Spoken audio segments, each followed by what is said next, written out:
We will now move to the first panel discussion of the day, focused on financial inclusion. Financial inclusion, like we all know, has been the mainstay of equity transactions, attracting maximum capital and also pivoting fastest in terms of innovation and adoption. The sector saw tailwinds post-COVID in 2021, attracting about $4 billion in investments across 200 plus equity deals. Now, diving straight into our glorious panel, we have Mr. Sanjay Jain, Chief Innovation Officer, CIIE.co, who would also be moderating the session. Our other panelists are Ajaita Shah, founder and CEO, Frontier Markets, Sushma Kaushik, partner, Aavishkaar Capital, Jyotsna Krishnan, managing partner, Elevar Equity, Anirudh Sarda, head of equity investments in Asia, Oikocredit, and Shashaank Awasthi, co-founder, Vishesh, and India advisor, Grey Ghost Ventures. I would also like to express our gratitude to CIIE.co for supporting this session. Thank you. Sanjay, please continue for your session. Thanks for the intro.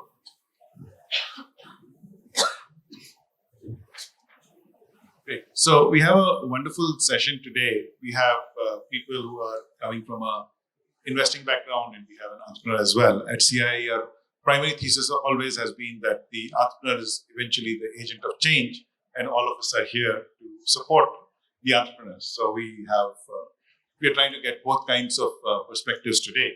So I wanted to start by asking all my panelists to talk a little bit about how they see this sector, what they've learned in the last few years. And it'd be great to hear from you in terms of what your learnings are in the last 5 years, including the pandemic and a little before that, or some success stories that you have seen. And I want to start with you, Ajaita. I was honestly hoping that everyone else would give their perspective first because I wanted to close it. But okay, fair enough. So the context, of course, for me is that I've been working in the space for 11 years, really trying to drive access to services in rural India at the deep last mile. So looking at the rural markets, and I think what Mona said earlier is valid, right? If you look at the stats of the people that are still underbanked or not accessing certain services, our goal as Frontier Markets is to be able to bridge that gap. What's exciting in my perspective is that given the internet connectivity that has changed, given smartphone penetration that has improved, and generally access to reaching these rural customers has drastically changed, I would say, in the last 5 years, where for us, even at Frontier Markets, like we've been able to take our tech platform and really partner with financial services in a different way. Being able to introduce insurance or savings or financial service products through a fintech platform has been game changing. I mean, just last year, we did almost 45 crores worth of transactions, which sounds daunting when you think about the rural customer. But if you think about this in a very logical way, even a rural family that needs to do bill payments, it's still close to 1,000 rupees, a month of payments. And if you're able to bring that into a fintech platform, it's very game changing. Financial services as a sector, I think, is growing very massively. I think thankfully, there is a need to actually bridge that gap. What is exciting is to see more traditional bankers, as well as innovative new fintechs that are trying to design using data, I think, which has been critical, right? Up until now, we've not been able to truly understand how do you design the right product for the right customer, and how do you do it in a cost-effective way to actually bridge that gap. Players like us that are aggregators, that are connectors, enable that to happen in a really interesting way, which I think is promising. Lastly, I'll say on a gender lens perspective, I do think we're finally remembering the main original thesis that we had is that you invest in women to kind of make sure that the right financial services come in the right way. I think that the sales force, the digital Sakhis, the banking Sakhis, the women sales force that's being invested in, including our own network, I think is critical. So today, when we say that we can do transactions worth 100 crores, it's because we have 20,000 women that are actually facilitating that. And I think that's really important. Problems, very quickly, is that I think the value chain of incentives needs to be fixed. So you cannot still bank on a single sales force to earn 2% of margin on large transactions when the transactions in rural are small. Secondly, I think that ultimately pumping blended capital to be able to reduce the cost of finance is still something that's very much needed. I don't think we've reached the economies of scale that enables us to make that happen.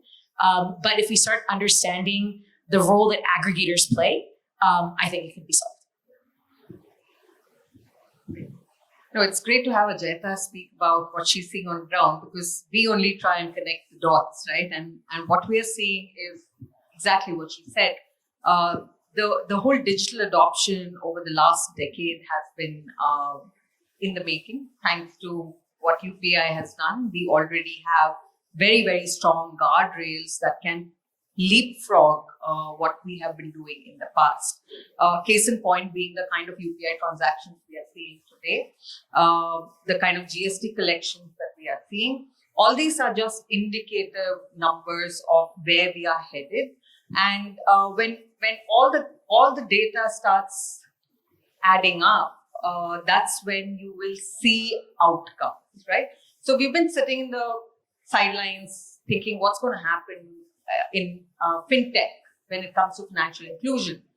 And now is where we are seeing mainstream and impact blurring very beautifully, because there is huge scale when we talk of financial inclusion, and there are very strong business models that are emerging now, thanks to all these, the India stack that has been created, the guardrails that have been created, the adoption, the internet adoption, the mobile adoption, and awareness, that the awareness levels of people at grassroots levels.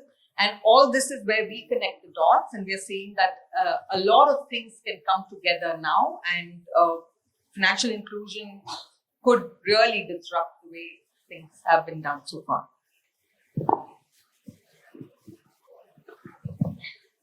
Yeah, so I was furiously making notes as Mona was speaking. Fortunately, she's not here, so I'm going to just say whatever she said in a slightly different way. And the other thing is that 80% of the people here are from other panels.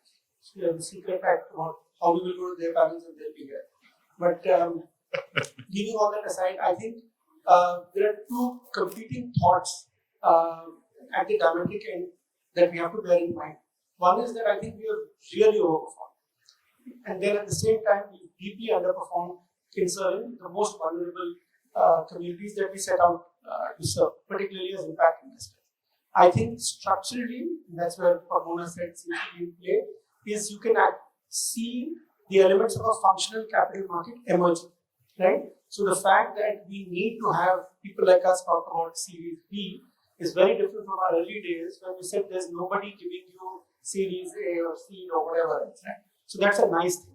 On the other hand, I think it's market failure, because if the mainstream guys can't come in at Series B, then I don't have that much of runway left after that to be able to get whatever, right? So I think we've done very well as a set of investors to be able to catalyze capital and bring it to these places.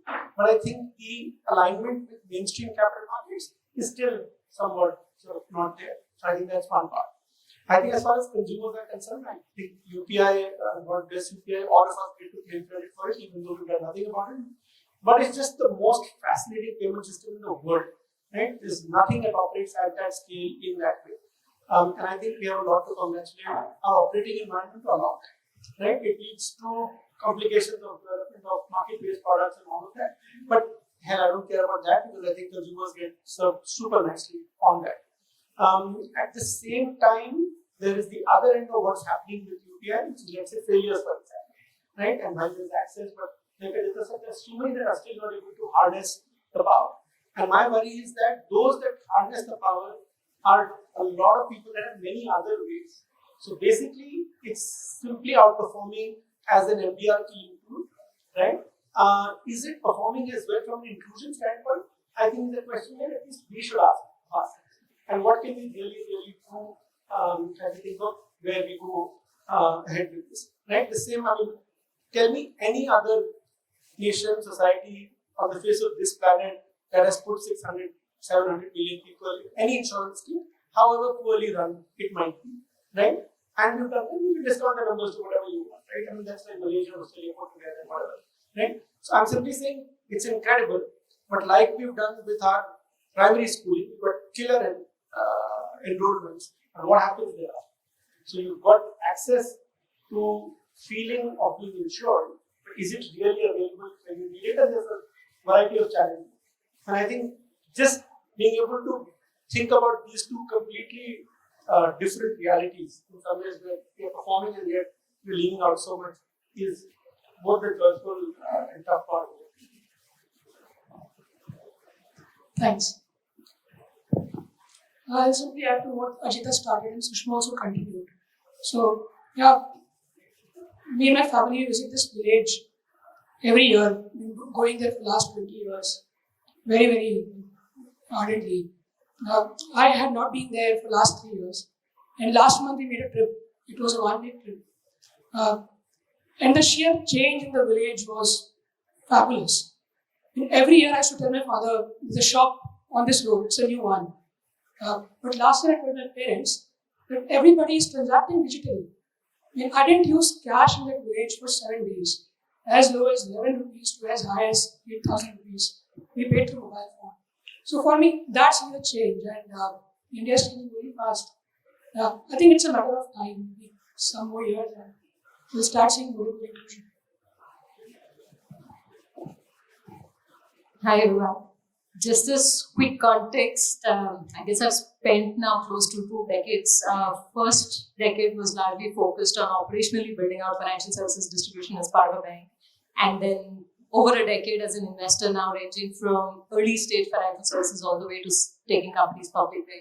And it's always fascinating because I see financial services as a super sector, in the sense there is no impact or inclusion if you don't address financial services first, because it's pretty much laying the infrastructure pipelines to deliver almost any other proposition to the end customer. And that is the fascinating part. So much so that when people approach me more as a financial services person, I think about there's no financial services expertise on a standalone basis. And so the way I see it is for impact to succeed, for financial inclusion or any form of inclusion to work, you need financial services to free up capital to flow. And what tends to happen is that no one really understands financial services in our economy, because every trade has a financial services component associated in our economy. There is no such standalone financial services only captured by banks, etc. Right? So every trade has financial services, and the better players in the market get better terms and access to finance. And the moment you infuse liquidity, it smoothens everything, right? That's pretty much why it's a super sector. For it to succeed, you need financial services. You definitely need technology, which is not just an enabler, but an accelerator of what can get done. And ultimately, the third, if you look at it as a trinity, the third component, which is super critical for success, is the business context of the customer and the transaction. In the absence of that, these two almost lose relevance. And which is why, as we think about pure fintechs or any other sector, if these three don't come together, impact doesn't get delivered. And as I think back about the last 5 to 10 years, I would say of the three components, I would say technology has full marks to the evolution that has happened, the adoption that all of you have mentioned, and the way it's progressed has been phenomenal. I'm pretty sure none of us expected it to move at the pace at which it had. So full marks there. I would say in my report card, the financial services space itself is a mixed bag, in the sense that we've unlearned some of the good old wisdom of financial services. We've experimented, and it's a little bit of a mixed bag. And I would say the mixed bag exists because the part which has been most neglected is the investments and focus needed on the context of the customer and the business that is driving the transaction. There is no financial services in the absence of an underlying transaction. So if I were to look back, that's how I would summarize, saying that a lot more needs to get done on the third piece, because technology is done, it's done what it has to, and it's even the customer has adopted, right?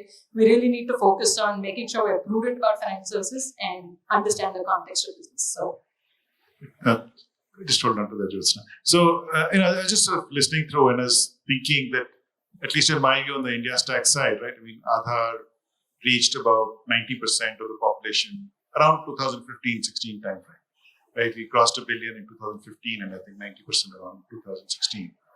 That's when UPI got launched. That's when the DigiLocker was also taking off, and so on. So everything came together in a way into 2016, and then we had Demon, which was a bit of a disaster for some of the people we want to serve. And so, then we had the pandemic, where it actually worked the other way around, where technology provided a backbone to allow us to go out there.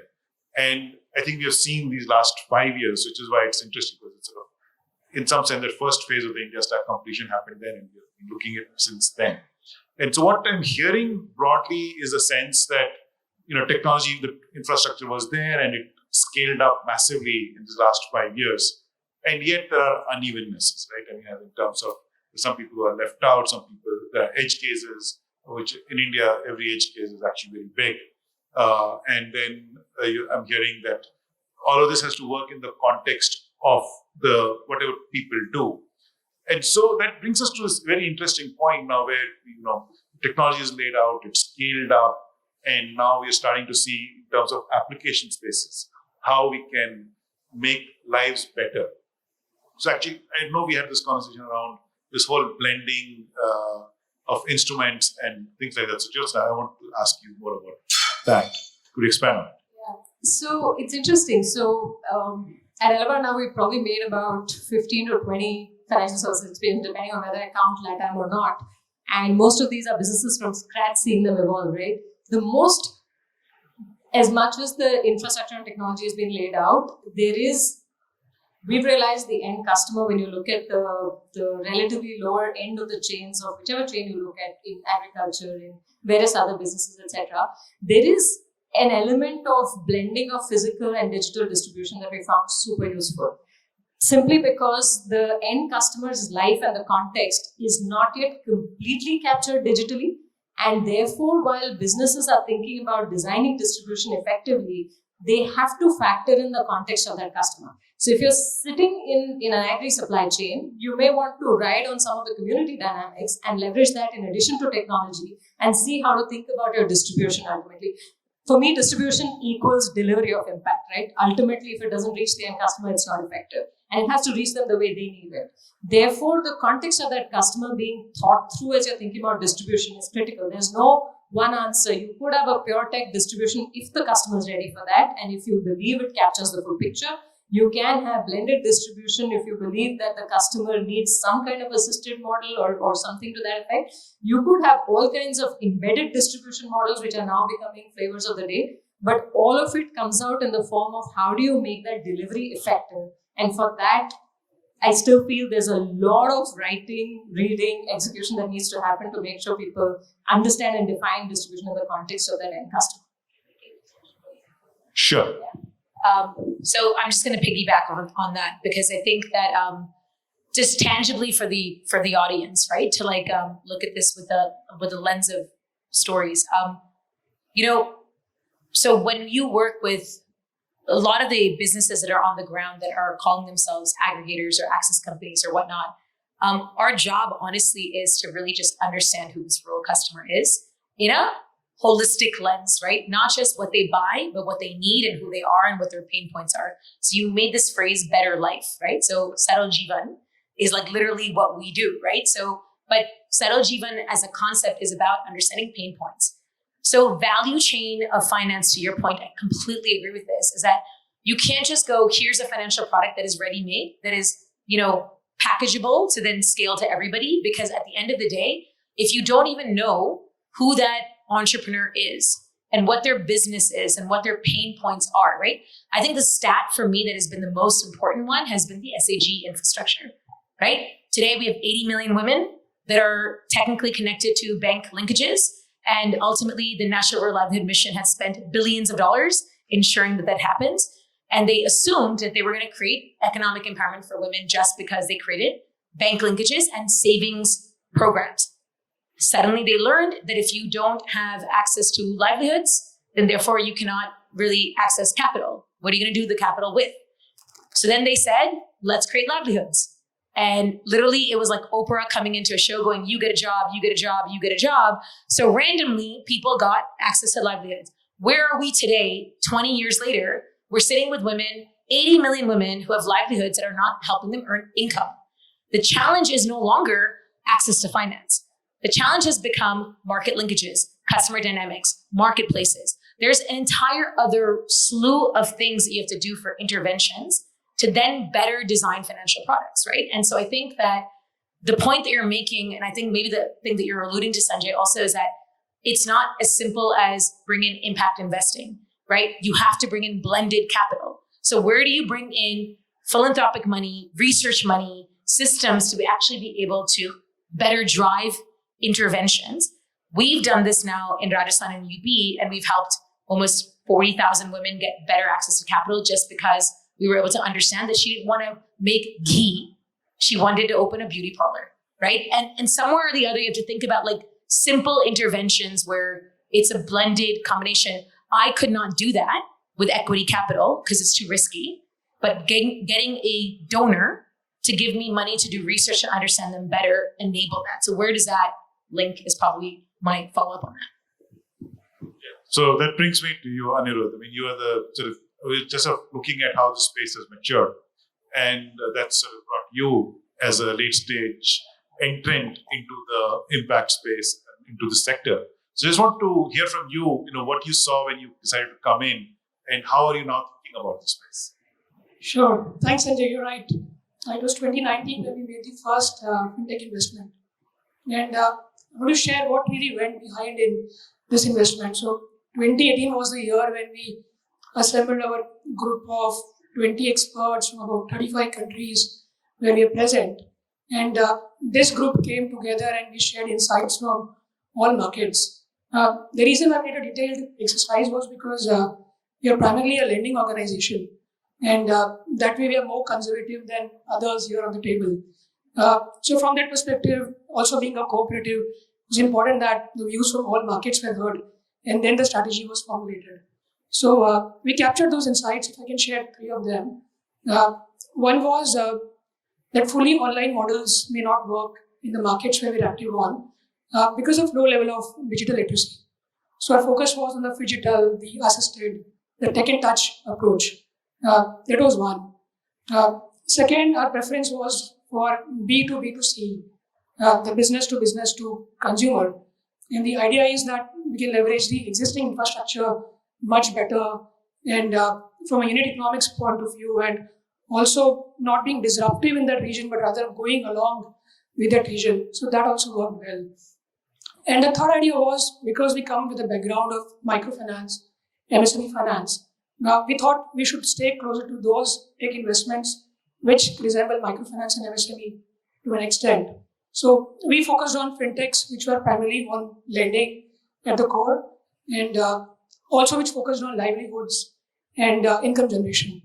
So having started in 2019, till now we've done about 15 investments globally. We've committed about $30 million, a sizable amount committed even for follow-ons. And then reflecting on how these last 3 years have gone by. So one thing that really stood out was that we'll have to be more catalytic, maybe Series A, Series B. That scope for being catalytic comes down a bit. So we want to focus more on the early stage investments, seed stage, pre-Series A. So this year we launched a new facility. It's an internal equity facility wherein we can do about $1 million in seed stage. So that's the plan. And on the tech itself, I think the story and the thinking internally is that we've done a lot of stuff in the last 20 years. But with tech and responsible tech, we can accelerate this. And the mission of social justice that we want to deliver 47 years back, which can be much better delivered with tech at the core. Thanks. Thanks for that. So Shashaank, that brings us back to the whole responsible tech question. So, and broadly the same story, right? You've laid out a lot of the tech, the building, the scaling. There's still gaps, there's still missing linkages. And so just want to again get back as to seeing how you think you can build on top of that to take it further. So I'm going to now switch. Okay, from responsible tech to irresponsible tech, and from financial inclusion to financial exclusion. But before that, I must quickly copy something that Jyotsna, she said, and try to make it look like mine, which is this talk about technology, for example, right? It's actually about adoption. It isn't about technology at all. I've had the chance to be involved with the firm. This is the first company in this country to get a license for P2P transfer in assets. Okay? And they aren't around anymore. Right? So what I'm saying is, was that killer technology? Hell yeah, right? Am I talking about it like it's killer technology? No, because the adoption didn't take place for a variety of complicated reasons, right? Also, I think between the two of them, they've covered so well that just building blocks are not adequate, right? I think liquidity, I think it's, so this whole microfinance being silver bullet, 10, 12 years ago, it's all problems, some microfinance and whatever it is. It's not that, but what I think the impact of liquidity on people's lives, I don't think enough research got done and talked about, right? So the fact that it doesn't eliminate poverty or the one big part, this other thing wasn't it. So I think we've got to bear all of this in mind, that you can have all of these building blocks or whatever. But let's come to tech, right? And who uses that tech, who's it for, what does it do? Like I said, my life's richer because I don't have to pay any I can do UPI or whatever else. But let's say SBI says 6% is technical problem, 6% is the other problem. So number of people that are not able to finish a UPI transaction, but their cash rate low. Right? Anybody in this room, or 3 minds in this room, if they're doing any UPI transactions, no what of their bank infrastructure for a day, 2 days, or nothing. Right? But let's just step back to say at $700 a day, you are in the top 10% income earners in this country. $700 a day. Now let's just think about what UPI transactions we made in the last 1 week and put that into context. And when somebody like that puts 38 rupees and doesn't come back, right? Because in that they put their cost of living over. I don't think they're paying enough attention to that. Right? So while it's great and we are going completely digital and it's a million of, I'm also super worried about anything that's absolute. Like they say, never meet a hero, never have this one God who does everything right, and tech, and actually I'm a little scared of that, right? So I think we have to be watchful, and like you said, we call it digital, we call it place assisted or whatever else, and it cannot work just one way. And we have too many types of users in our country. Purnima is going to launch a book, she's not here, but whatever, which is about the difference in the consumption stats across states, for example. Right? So this whole notion that we wait for one India, I think itself is less than in that sense. So I think this exclusion and the cost of exclusion, and unfortunately the vulnerable have to bear the cost. Right? How come there's insurance for every aspect of my life? Right? How come what would it take to put an insurance scheme that simply said that UPI failures are going to be now put together or addressed by some sort of insurance scheme in case they don't get taken care of, and use that to provide liquidity facility. So I really love the point, right? Just get that 38 bucks back, and then we'll see whether you get it or not or whatever. I think those are things that she's going to fix. I was just going to say that by calling out Mona and my points, you're avoiding accusations of mansplaining, right? Very dangerous space to stand. Well What put in my place? In square.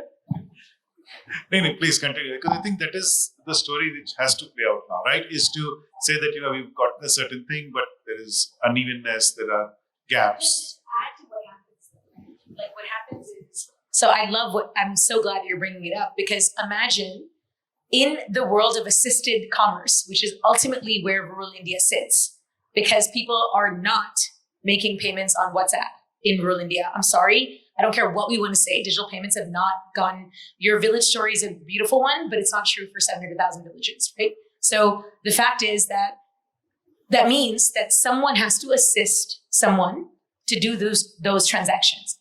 If by no fault of their own, it gets stuck, can you imagine what happens to that assisted commerce entrepreneur? They get beaten, right? And imagine if she's a woman. And imagine what it means to her reputation. And so I strongly agree with your point of that. We have to also understand that when we as entrepreneurs, I still remember demonetization, going to the government asking, kya karu? Right? Like I have 100,000 customers. I have these many people. They're all asking me to fix something. You tell me, is it UPI? Is it UID? What is it? And they had no idea, right? Because they also at that time did not know. And so in the system of wanting to move forward, I absolutely agree that there has to be some leverage in that system. So if the 38 rupees are lost, here's my question, which always goes back to, in a system of marketplaces, in a system of fluidity of investing, knowing that there are breakages that happen in the system, is there money to then ensure that you give that money back, right? Today, if you go through an Amazon refund, Whether you give them the product back or not is irrelevant. Amazon has started paying you back and putting that money back into your wallet immediately. Where's that system for rural people if they're doing transactions and the money is lost? I think it's a really important point. So I just wanted to reinforce that. Yeah, but just one second. She took my point, so some women's playing happened here as well. So, all fair and square. But I just have a.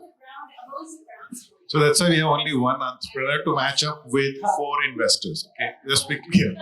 I just want to say. I just want to say one final point about this assisted commerce, right? I've never really been told that somebody assisted, right? Because I'm privileged, I get everything because I have to be served. So I feel little uncertain about that. And while assisted commerce is just simpler to understand in that sense, right? I think it is not putting the consumer at the center, and it's putting many other people at the heart of that conversation, which I think is a problem. At the top of that pile are investors. We are the only suppliers in the world that get to sit on a stage and talk to the people that we provide or sell to in some way. It's a wonderful life. I hope nobody realizes it, and it's still a secret.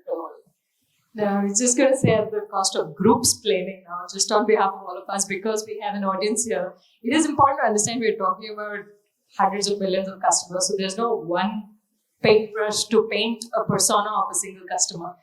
I was 2 weeks ago in rural parts of Gujarat looking at a farmer trade on futures options, part of an FPO, and that also happens.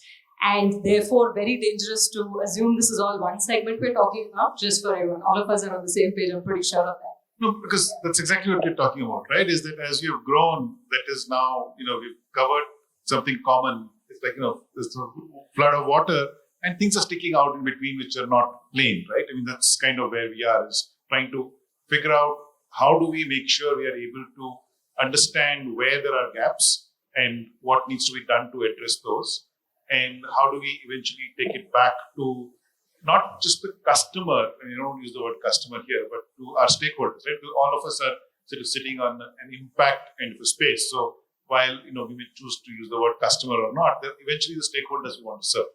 And how do we make sure that life gets better for them?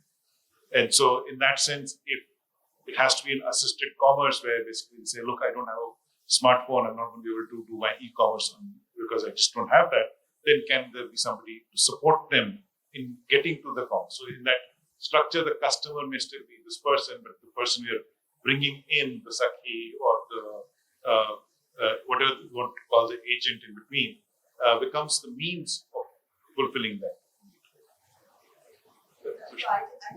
So yes, there are hiccups, there are problems, but I don't think we should ignore the fact that we as a country have probably one of the best support to get us there, right? We also have a big problem of exclusion. And just 10 years back, one of the biggest problems we had was people didn't have bank accounts, right? So financial inclusion was all about creating bank accounts, and there was only 60% of the population who had bank accounts. And guess what Aavishkaar Jain was able to do? We have 90+% bank account opening in our country, which otherwise was unthought of. And there are many countries who struggle with things like this, right? So, yeah, it's fine. You have challenges with the tech. You have challenges with assurance in the quality of service, and everyone else has challenges in types of distribution. But let's not nitpick, right? I mean, the kind of technology that ONDC, UPI, Aadhaar are all building is all moving towards inclusion, and that should be our focus, right? And then yes, we will streamline things along the way. We will fix things along the way, which is fine. But let's not lose the big picture. So what I'm getting is the insight that look, technology has helped us get very far, and I think there's still ways to go towards the end. So Jain, I want to give you a last comment before I open it up to the audience. Yeah, sure. So, just one thing that I'd probably tie everything together, and I do appreciate your point, Sushma, you're right. Where do entrepreneurs then sit in this entire process who you as a community are investing into? And I love what Mona said, was that the challenge has shifted from ideas to growth, which is the Series B area. And I think she's bang on. And I think that this is where it's also not just about equity capital or debt. It is blended realities, because as you're thinking about taking the responsibility of going from, so for us, we have 1 million customers, we have 30,000 entrepreneurs, like we have 350 staff. Like when you're going from there to the next level, you do need to still at the same time tackle the gaps, because if you don't, you're not going to be able to have the right reputation to achieve that scale. And frankly, when you're working in rural India, it's a big risk, right? Because that gap only gets bigger.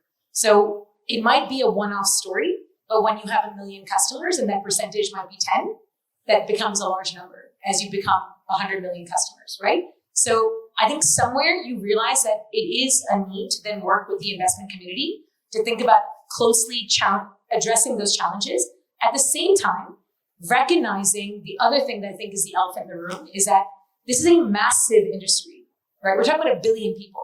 And we're talking about the fact that what I think frustrates me has been that we have investors saying, I'm going to pick one winner.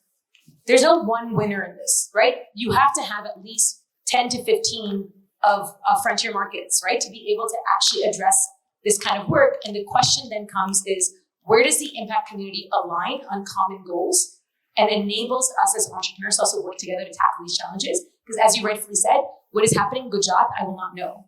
But I will damn well know what's going on in Rajasthan, UP, and Bihar, right? So somewhere, I think, how do we build an ecosystem of collaboration, sharing, get investors to align, and understand that we will use blended capital to tackle things together? Great. So with this, we're going to open up to questions. Just raise your hand if there are questions. My name is Purnima Dore. I'm with the Tara Trust. And thanks. It was a great, I liked the quality of conversation and the banter, which made it more exciting as a panel and as an audience. So one point which came up, and I think Shashaank, you spoke about the fact that marginalized communities still have not received as much, from the financial inclusion story. And I think you backed that up, Jyotsna, with also saying that can we focus more on the context and the businesses themselves? If there aren't enough businesses, then you know what? And so my question was broader to the panel as such, that given where we are today, are there specific strategies that you as implementers or you as investors are looking at to address more marginalized communities, particularly in regions where access is limited, either by way of products or by way of approach, or how do you tap into that? So are there specific things that you're trying or thinking about in the future? Yeah, I'll just go first. I don't know if you noticed, I got a hell of a pasting from her 1 minute ago, right? So you're again putting me on a spot. But I can only say that I think both of them are putting far more capital to work than us. We need to take this. I can only say that let's look at persons with disabilities as a group, right? And they're deeply excluded from financial services all over the world, right? Even basic access. Yeah, move a little bit, but 48% of bank accounts in this country are inactive, which is twice that for emerging markets, 3.5 times that for developed markets. It's the highest anywhere. This is both a problem but a hell of an opportunity. Where else are you going to find people with that building block in place? Either we can claim about the half that won't work, but just having that, right, to be able to put liquidity through, can just even their cash flows with them. But Jyotsna. No, so coming specifically to marginalized communities, right? So as investors, we obviously are looking at businesses which are scalable, sustainable, profitable, and so on, right? And so if there are models that can serve this community, whichever community, right? It could be the disabled, it could be women, it could be marginalized communities. If there is scale and it can address the problem, can be addressed in an efficient manner that can provide stakeholders the kind of returns that they're expecting, then I think there are lots of investors looking at it, right? And that's why I said the lines between impact investing and mainstream specifically blurs in a country like India just because of the scale that we have to offer. Right? So if we have good sustainable models, nothing stops equity investors putting in money. I am, and Elevar is super excited about underserved markets, rural markets. In fact, I am personally on the ground once in 2 months at least, either with a company or otherwise talking to end customers. And the shifts we are seeing there are phenomenal. In the sense, it is exciting. The challenge is not enough entrepreneurs are focused on understanding that end of the market. And it's not enough for someone to tell me they have a fintech business because it's nothing in the absence of the context, right? So few entrepreneurs have the depth of understanding and the domain in that context, and therefore we are very selective about what we end up investing in because we're looking for all those three things to come together, right? For me, that is where there is massive opportunity, and honestly, the world of capital is lagging behind in keeping pace with that market. The world of entrepreneurs is also lagging behind. We need to correct for all of that because the customer is way ahead of us. That's just how I see it. So I'll give you a tangible strategy because I want to directly answer this question. So what is now happening is a couple of things. There are entrepreneurs now, like ourselves, that are now partnering with the government for a reason. Typically, you've seen market systems don't like, it's uncomfortable to partner with the government for 1,000 reasons. So we've decided to not get paid by the government. We've decided to do non-financial MOUs just to access their infrastructure because actually they have the most incredible data and network when it comes to really understanding the point that you're bringing up about marginalized people. It's tribal, it's BC. There's so many elements to this. But when you get to tap into that data, you end up, because you're coming in with a different intentionality than government, because you are a change maker, you're an impact creator.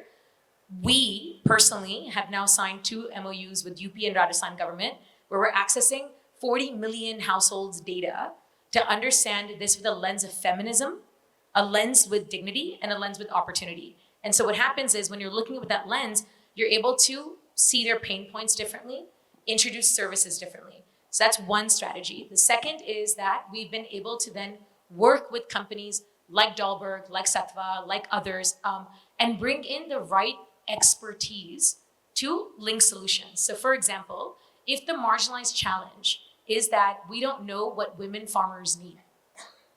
Let's be honest, this agri-sector is not gender at all, right? So women farmers, bring in the experts, bring in a Samanati, bring in a Dehat, bring in others that can bundle solutions with you and then link finance to it. So the key in my mind has been in intentionality to reach further, but because of the lack of capital, it's hard for you to do it on your own with equity because you have to give money back to your stakeholders and blah, blah, blah. So we end up finding loopholes. And I think these are the loopholes that have been actually really helpful. And then I would say the third element is this is why we keep saying blended is critical. Why you need to bring in philanthropic money, why you need to bring in research money, because unfortunately, the way impact equity operates is that you want to see all the impact outcomes, but you're not ready to take the risks in the same way that an entrepreneur needs to get that capital to come in, to be able to reach that audience in a different way. And it is about ecosystem development, right? It's about bringing the right people together. I think entrepreneurs are the best fit to make it happen. We just need to be in a room to have our voice heard in a different way to kind of find the strategies to come out. I just want to add to that. I mean, from a tech perspective also, I think and the regulatory perspective, we do make efforts around this. So for example, there's the UPI 123 Pay, which is specifically directed to say, okay, UPI is not working for people with feature phones. What can we do to make it happen? And there's 4 or 5 solutions that have been approved by the RBI, which we hope will make it to the ground and start to address at least, may not be the failure issues, but there's even still an access issue, which we need to take it on. The other thing, again, from a CII perspective, we're focused on is try to bring in some other technologies like around local language, because again, you can't go out in English everywhere. So we've, I think, started to find those things that will start to address some of these things, and some of this we do. And of course, so we run a fairly comprehensive program called the Bharat Inclusion Initiative, which starts with focusing on research, evangelization of tech, and a financial inclusion lab, which is an incubator and an accelerator. We also run an EIR program. We've done grant challenges, and I think all of these are related to it. I also run a podcast called Build for Bharat, where we try and bring in voices of people who are actually building, and then so that we can get the word out as to how they're building, because it's an ecosystem. It's not each one winning, but it's all of us winning, right? So then we do all of this just to get everything together. So that's part of it. Any other questions? We have, one more. Sorry. Hi, good afternoon. Actually, we can have both questions and then we can address them together. So my name is Amit, and I'm a primary founder and investor and a part of an agri-tech startup called Kheti Buddy. My question is, of course, a little bit more for Shashaank. I'm sorry to put you on the spot again, if you will, but for the entire panel as well. Ajaita, I also liked one part that you mentioned, but we are talking about a financial inclusion and the evolution of UPI as it is in the country today. There was also a reference of how it's still distant from the mainstream financial markets. And that's kind of speculative at this point, how those dots are going to get connected over time. But I'd like to borrow your expertise to maybe kind of directionally share with us what you think, how this would happen or evolve in time, where we are today, and if we need the connection, a stronger connection with mainstream financial markets, how do you see that evolving?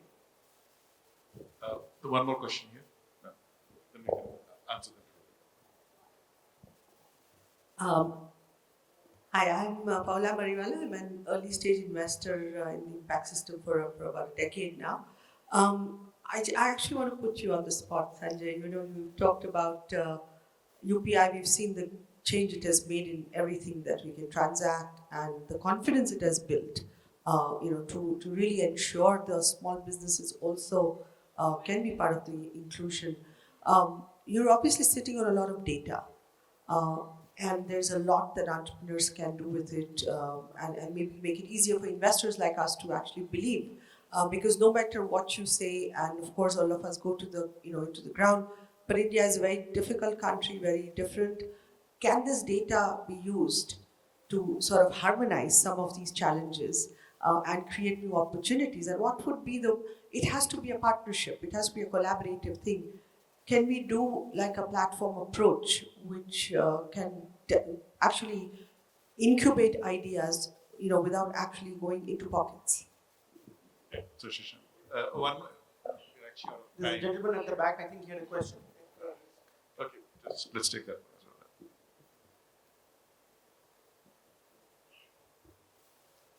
Hi, I'm Nikunj Dang and part of the Accenture banking strategy and consulting practice. I've been working with most of the conventional banks all my life, but I've been a keen observer of this sector. Taking some inspiration and really wanting to understand the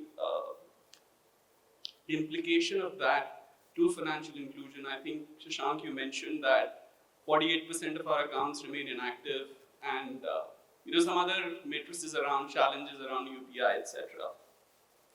But when I look at conventional banking, right, folks like Santander, or for that matter, WazirX, right, they really believe in incentivizing customers to bring more customers onto the table, right?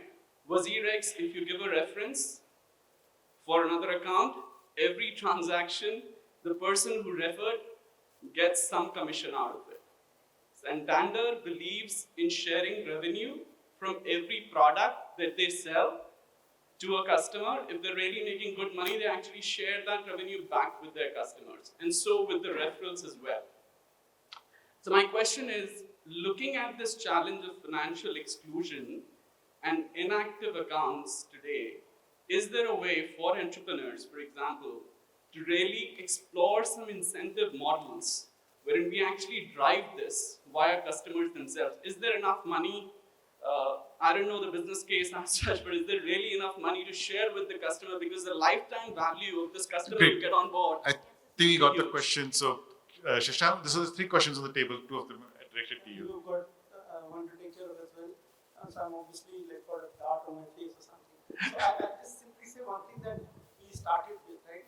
I think we have to remember that we have done astonishingly well. Show me any other country that has been able to achieve what we've been able to achieve in 15 years that all of us found here.